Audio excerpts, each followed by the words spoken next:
हाँ प्यारे बच्चों, आप लोगों को जानवरों की आवाजें निकालनी आती है क्या? सच में आती है? चलो फिर देखते हैं। तो आप लोगों को आवाज निकालनी है बिल्ली की।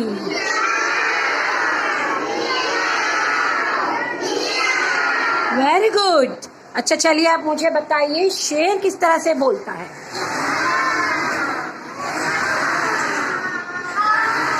Very good. अब चलिए, अब बताइए घोड़ा किस तरह से हिनहिनाता है? शाबाश, आप तो बहुत अच्छे हो।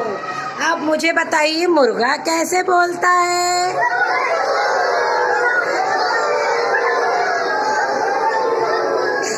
शाबाश।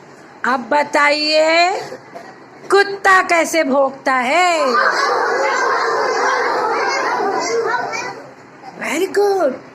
अब बताइए जानवर है गाय, गाय को जानते हो? गाय कैसे बोलती है?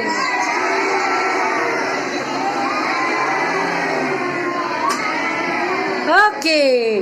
अब बताइए बकरी कैसे कहती है?